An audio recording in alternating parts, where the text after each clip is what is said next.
Le point du jour sur le Soudan est incandescent. Il faut songer à repartir. Une longue traversée nous attend sous la chaleur sans doute, dans la poussière évidemment.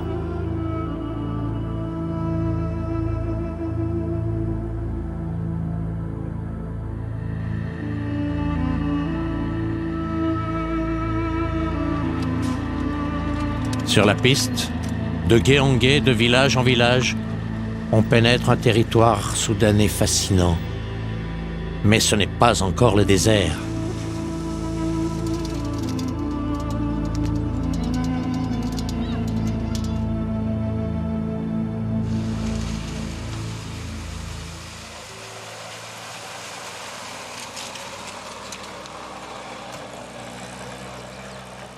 Khartoum. Didier et Jean-Pierre Pigelet nous ont rejoints après avoir réparé à Addis-Abeba et roulé sans discontinuer à allure forcée. Ce jour de Noël dans la capitale soudanaise ne doit pas faire oublier que demain, il faut reprendre la piste, plein nord vers l'Égypte.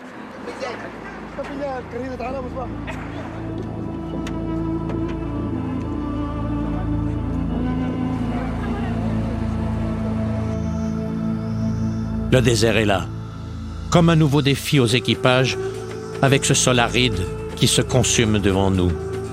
Le feu du ciel n'a rien épargné de ce paysage, même pas les pyramides de la cité royale de Méroé, patrimoine abandonné au sable et au vent.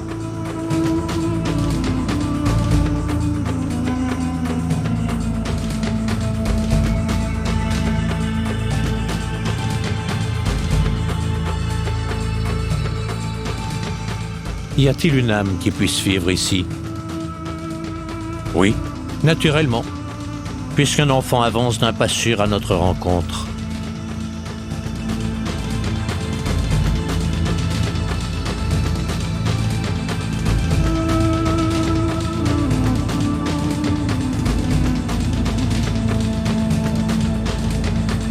Depuis Khartoum, des amis de Didier et de Jean-Pierre ont rejoint notre petit groupe. Ils connaissent bien le pays, leur aide nous sera précieuse. Et quand vient l'heure du bivouac, il faut encore songer aux réparations de fortune. Renforcer par exemple les suspensions, avant de se restaurer près du feu de bois.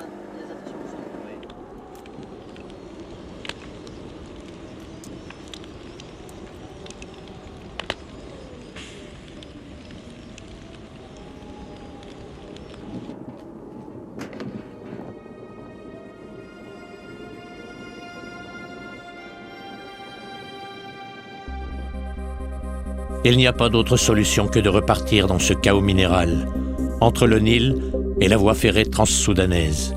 Nous n'avons qu'une seule obsession, faire que les voitures tiennent le choc que leur inflige le désert de Païoudé. Wadi Alpha, où nous devons emprunter le bac du lac Nasser, est à des centaines de kilomètres d'ici.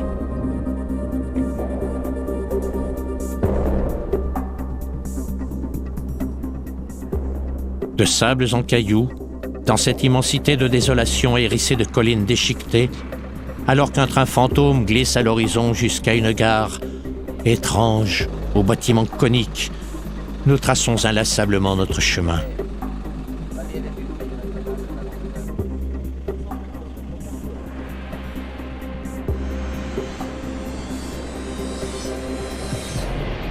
L'horizon est immuable, et le bivouac atténue à peine la fatigue des hommes. Cette traversée du désert est implacable. Et pourtant, il suffit d'aller tout droit devant soi, comme si un océan s'ouvrait à la proue de nos voitures.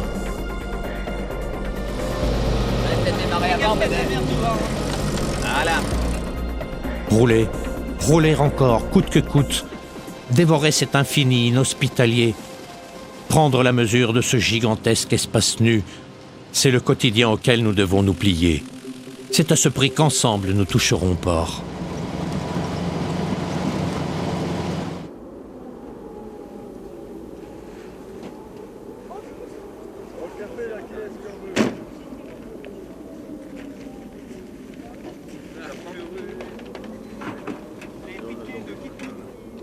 Notre regard embrasse une dernière fois ce pays que le soleil et le vent ont dépouillé. Le bac nous attend pour nous conduire en Égypte.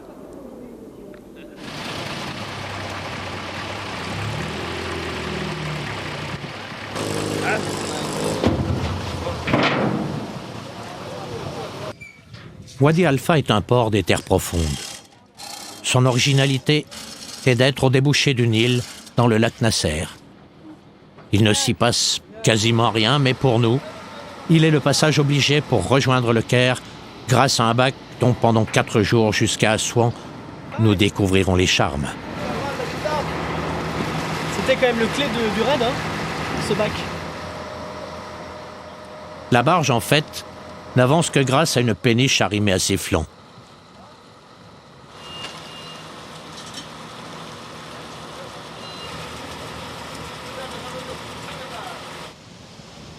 Enfin, nous prenons le large. Le bateau n'est pas de première jeunesse, mais nous n'attendons de lui qu'une chose, qu'il ne nous envoie pas par le fond. Et puis nous avons tellement galéré pour arriver à son rendez-vous dans les délais que cette pause navigation est une réelle aubaine. Voilà, enfin sur le bac. Nous sommes entre Abou Simbel et le lever du soleil. Abou Simbel, un des berceaux de la longue histoire égyptienne, à l'époque où cette région, appelée Nubie, accordait au pharaon la démesure artistique de son culte, ainsi qu'en témoigne le grand temple de Ramsès II taillé dans le roc.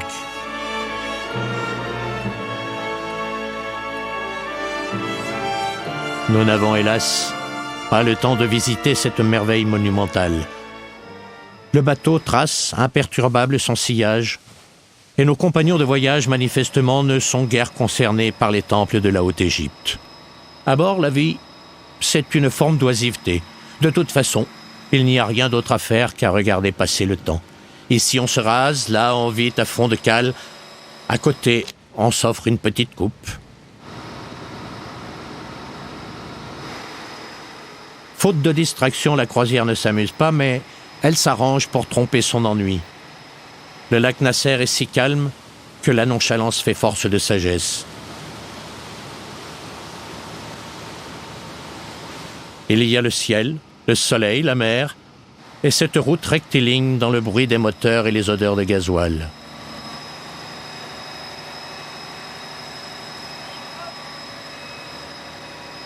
À la cantine, on prépare le thé. Sur le pont, on fait un brin de toilette.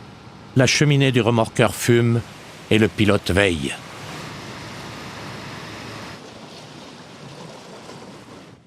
Le vent s'est levé. Les vagues ont enflé. Et il a fallu s'arrêter dans une crique. Les marins du bord sont soucieux.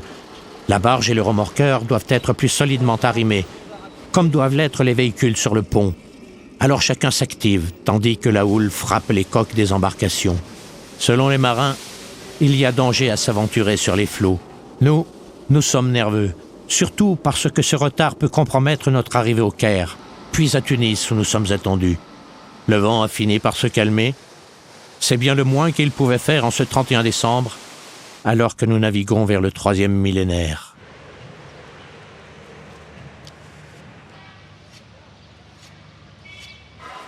Nous voici enfin à Assouan. Les difficultés administratives nous obligent à passer la nuit dans la ville. Les autorités de surcroît nous contraignent à obliquer vers la mer Rouge et à partir sous escorte, car la vallée du Nil est fermée aux touristes. Il faut qu'en 48 heures, nous ayons atteint le Caire. La course-poursuite est engagée, 2 jours, 2 nuits, entrecoupés de brèves haltes. Le béton annonce l'arrivée dans les faubourgs du Caire. Nous touchons au but, mais soudain, la 203 de Didier est immobilisée au milieu de la circulation. Une bonne poussée, et elle repart. Le Caire, c'est le terme du voyage de notre 2e équipe de tournage, qui le sera toutefois un homme sur place pour accompagner l'ultime relais du reportage. Un peu de repos pour tout le monde, une courte promenade dans le souk de la ville. Déjà, il faut songer à prendre la direction de la Libye et rouler. Rouler la nuit aussi pour atteindre la frontière. De l'autre côté, c'est chez Kadhafi, où il faut se cacher pour prendre la moindre image. Nulle autorisation de filmer ne nous a été accordée, alors nous filons le plus vite possible vers la frontière de la Tunisie, sans même nous arrêter à Tripoli. 1600 km d'une traite. Et soudain, la boîte de vitesse de Didier rend l'âme.